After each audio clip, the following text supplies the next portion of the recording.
श्रीमद्भागवत कथा ज्ञान यज्ञ में उमड़ा श्रद्धा का सागर। बड़ी देवी मंदिर परिसर में श्री नारायण सेवा समिति के तत्वाधान में आयोजित श्रीमद्भागवत कथा ज्ञान यज्ञ के दौरान पूज्य जगत गुरु शंकराचार्य स्वामी नारायणानंद तीरथ जी महाराज के पावन सानिध्य ने वातावरण को आध्यात्मिकता से भर दिया। भक्तों को संबोधित करते हुए पूज्य महाराज श्री ने कहा कि भगवान की प्रत्यक्ष वाड्मय मूर्ति है श्रीमद्भागवत। उन्होंने बताया कि मनुष्य के जीवन में आनंद, कल्याण और मुक्ति प्राप्ति के लिए ही श्रीमद्भागवत का प्राकट्य हुआ है।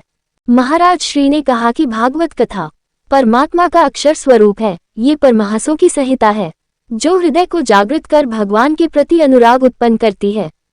उन्होंने बताया कि भागवत कथा में भक्ति, ज्ञान, वैराग्य, ज्ञानयोग, कर्मयोग, समाज धर्म, स्त्री धर्म एवं राजनीति तक का ज्ञान समाहित है।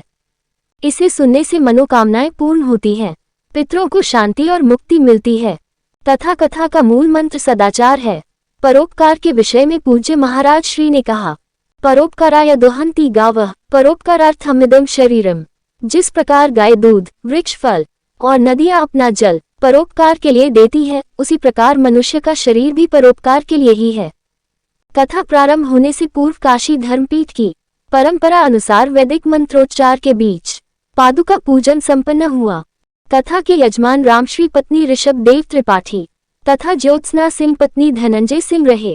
कार्यक्रम में मुख्य रूप से अशोक तिवारी, राज्यसभा सांसद प्रतिनिधि, भाजपा जिलाध्यक्ष सुनील पाठक, शासकीय अधिवक्ता राजेश शुक्ल, बबलू त्रिपाठी, राजू त्रिपाठी, रमाकांत शुक्ल, अंकित पंडित, ब्रजेश बादल, भाजयुमो जिलाध्यक्ष आकाश त्रिपाठी, बुंदेलखंड नवनिर्माण सेना राष्ट्रीय अध्यक्ष विनय त्रिपाठी, अवधेश पालीवाल, विवेक निगम सहित अनेक भक्त उपस्थित रहे।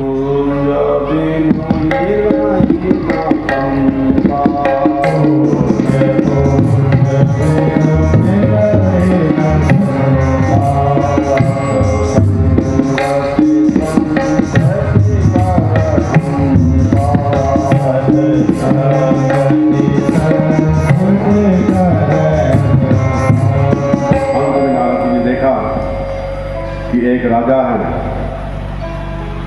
कथा आती है कि उसका नाम प्राचीन वही रहे 10 प्रजेता कहलाते थे।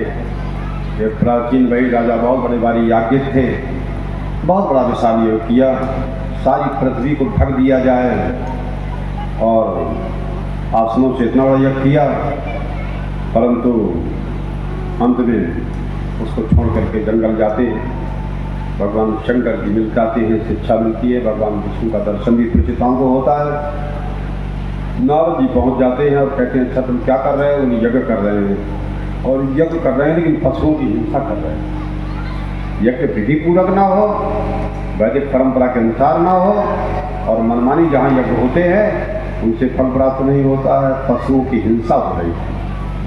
नारद ने कहा, देखो भेड़, बकरी, गाय, भैंस को ही पशु नहीं बोलते। नारद ने समझाया कि जो न समझदार है वो भी पशु है, जो संसार के अज्ञानी जीव हैं वो भी पशु है। इसी भगवान शंकर का नाम पशुपति है। उन न समझदारों का शोषण करना, वस्तु के भाव को नहीं जानने वाले से ज्यादा पैसा वसूल लेना, और ये भी पशु हत्या है। अनजान आदमी को ठग लेने का नाम पशु हत्या होगी। इसलिए हम जो मूर्ख को, बेवकूफ को पशु समझ करके बलिदान चढ़ा लेते हैं अपने स्वार्थ के लिए, बोले वो भी पशु हत्या है। नारद ने कहा, यज्ञ के नाम पर तुम हिंसा कर रहे हो। अच्छा देखो इसका नतीजा क्या है। देखो तुमने जिन जिन लोगों को मारा है वो ऊपर देखो हथियार लिए सब खड़े हैं और तुमको भी सब मारेंगे, इंतजार में खड़े हैं कि स्वर्ग में जब जाने लगोगे बैठ करके परमात्मा बन जाओगे। आकाश का भयंकर दृश्य देख करके प्राचीन वह सब डर गए और कहा, महाराज रास्ता बताओ कल्याण का। पुरंदर उपाख्यान बताते हैं, बड़े राजन, ये संसारिक माया ऐसी है इसमें जीव मोहित हो जाता है और इसे छूटने की प्रक्रिया यही है कि जब कोई गुरु महात्मा मिलता है तो आत्मा का विचार करते हैं और फिर आत्मा शुद्ध नित्य निर्मल बुद्ध पवित्र आत्मा है और फिर इस प्रकार से आत्मा का ध्यान होता है। तो आत्मा और परमात्मा की एकता का जहाँ बोध हो जाता है, अनुभव हो जाता है, साक्षात्कार हो जाता है, वहाँ आदमी देह गेह के अभिमान से और इन्हीं के वंश में अग्नित नाम के राजा हुए, अग्नित के नाभ हुए और नाभ के पुत्र भरत ऋषभदेव हुए और ऋषभदेव जी ज्ञान के अवतार सब दिशाओं में उन्होंने उन्नत किया। और इसी परंपरा में आगे चल करके भरत नाम के क्या होते हैं, भरत नाम के राजा, भरत नाम के राजा बहुत श्रेष्ठ हैं। भरत सम्राट थे, सम्राट अपने पुत्रों को राजकाज दे करके और भरत जंगल चले गए। प्राचीन काल में परंपरा छठी सम्राट ही राजा बना करता था। उसमें जो जैसे सिंह में नैसर्गिक प्रकृति होती है, ऐसे सिंह में जो क्षत्रिय में जो क्या है युद्ध करने की शक्ति, दुष्टों को नष्ट करने की शक्ति, सामर्थ्य में खड़ा रहने के बल की उनमें विशेषता प्रधानता होती है। और सब ऋषि मुनियों गुरुओं का उनको आशीर्वाद हुआ करता था।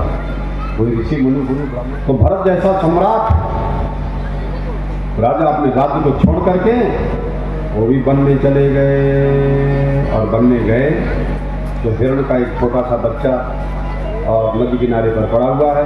पीछे से शेर ने आक्रमण किया, हिरणी नदी को पार कर रही थी, उस पार जाकर गर्भ से बच्चा बाहर निकल गया, हिरणी तो मर गई।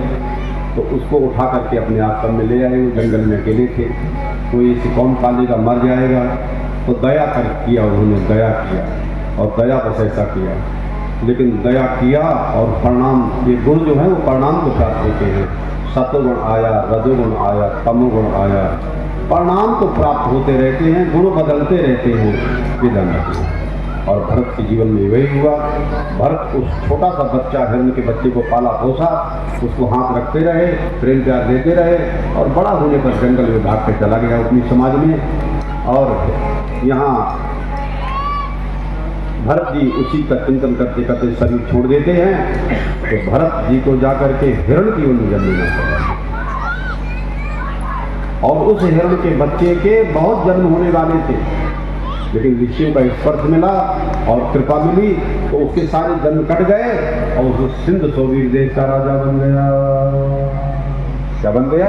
सिंध सोवीर देश का राजा बन गया। और यहाँ फिर हिरण की ओर में आकर के भरत को ज्ञान रहा और फिर हिरण की ओर को छोड़ करके पुनः पहले क्षत्रिय कुल में थे और वो ब्राह्मण कुल में जन्मे थे। जरा ध्यान रखना, वर्ण बदलते रहते, अंडक पिंडक कर्म के अनुसार बदलता रहता है। बस इसी प्रकार से उनको हमेशा भरत जी के रूप में उत्पन्न हो गए, पर भगवान की पूजा आराधना व्यर्थ नहीं थी। वहां भी भगवान का स्मरण करते रहते थे। उनकी दृष्टि में सब परमात्मा ही परमात्मा था। एक बार जंगल में जा रहे हैं भरत जी, डाकू लोग मिल गए और भरत जी को पकड़ लिए। अब जड़ भरत के नाम से घर से कमा के देगा, जो मन परिश्रम मेहनत करेगा, तुम घर में कुछ भी काम नहीं करते हो, जाओ तुम्हें जहाँ जाना हो, खाली खाते हो, कुछ कमाते नहीं हो। और अंत में जो है वो भरत वहाँ से जड़ भरत निकल गए। जंगल में डाकू ने पकड़ लिया और डाकू पकड़ करके और उनको काली भद्र काली माता में बल देना चाहते थे, परंतु फिर भी बड़े मग्न थे वो। और वहीं पर जब बल देने को तैयार हुए तो काली माता, भद्र काली माता बूथ से निकलती है और उन डाकुओं से तलवार लेकर के उन्हीं का गर्दन काट देती है। और भरत जी मुस्कुरा करके और प्रसन्न भाव से, उन्हें कोई मरने का डर भी नहीं था और कोई भय भी नहीं था, क्योंकि वो जड़ धर्क हो गए थे, जीवन मुक्त महात्मा हो गए थे। देह घेह से जो महात्मा ऊपर उठ जाते हैं वो अनासक्त हो जाते हैं, अभिमान रहित हो जाते हैं, स्वार्थ रहित हो जाते हैं। परोपकाराय सताम विभूति। अब वो आगे और जा रहे हैं तो सामने से राजा की पालकी जा राजा फिर हिरण की ओर में आए और तब ब्राह्मण कुल में आ गए, तब जड़ भरत कहलाए। और हिरण का जो बच्चा था वो मरने के बाद सिंध सौवीर देश का राजा रहुगण हो गया। और उसके अंदर कुछ ऐसे संस्कार थे कि राजा के सामने जाहिर हो गए। मालूम है, जड़ भरत को भी अपनी पुरानी स्मृति आ गई और राजा रहुगण के प्रति करुणा का उदय हो गया। राजा रहुगण ने जड़ भरत से कहा, तुम ठीक से पालकी नहीं ढो रहे हो। कहारों ने शिकायत कर दिया, नया नया ये कहार आया है। और जड़ भरत महात्मा को भी ये कहार लोग कहार ही समझ रहे थे। बोलो क्या है? अज्ञानी तो ज्ञानी पुरुषों को अज्ञानी ही समझेगा, नहीं समझे, क्योंकि अज्ञानी तो अज्ञान को ही सच्चा बताएगा। राजा ने डांटा, ठीक से चलो, बहुत मोटे ताजे हो, जवान भी हो, अच्छी तरह चलो, नहीं मैं दंड दूंगा। जड़ भरत ने पूछा, क्यों? राजा ने कहा, मैं राजा हूं और तुम कहार हो, पालकी ढोने वाले हो। जड़ भरत ने कहा कि क्या राजा और क्या पालकी, ये बताओ कि नीचे मिट्टी है कि नहीं,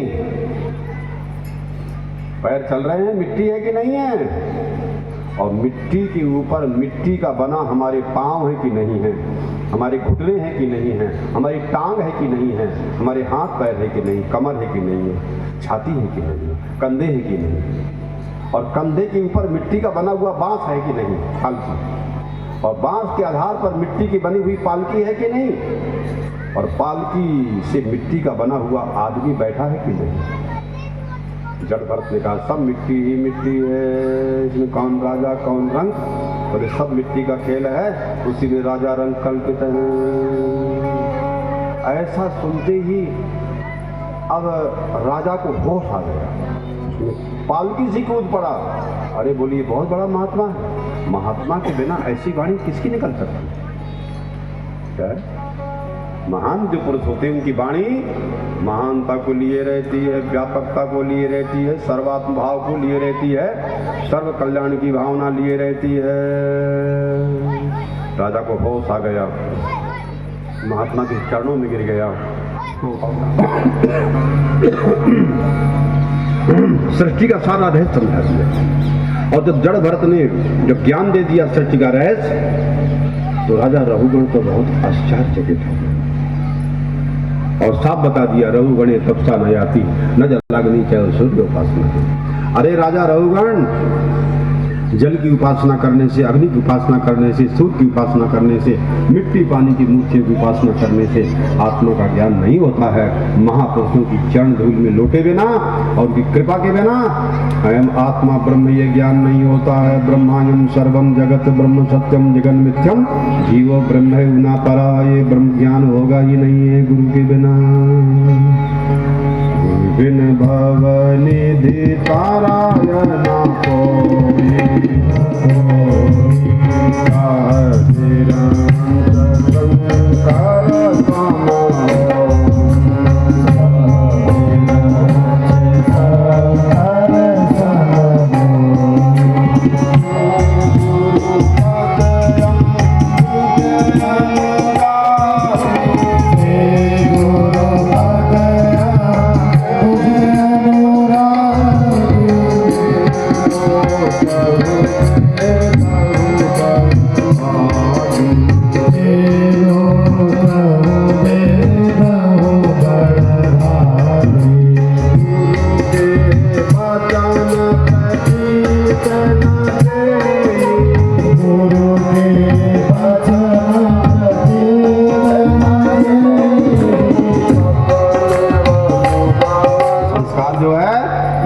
वही संबंधों के रूप में मिलता है ना?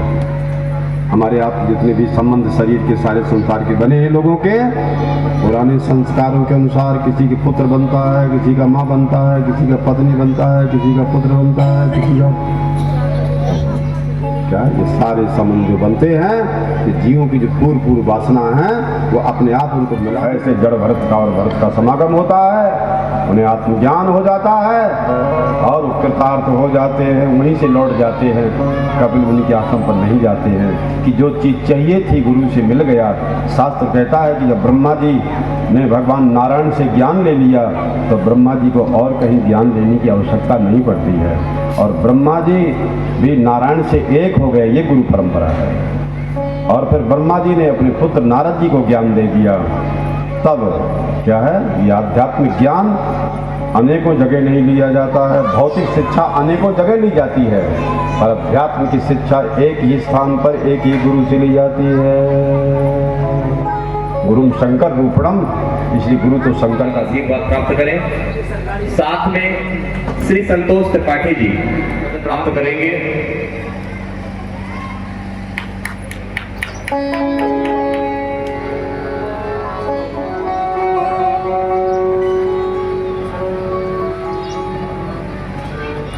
आदरणीय श्री सुनील पाठक जी, आप यशस्वी जिलाध्यक्ष और आप संरक्षक है श्री नारायण सेवा समिति के। मैं चाहूंगा कि आप 2 मिनट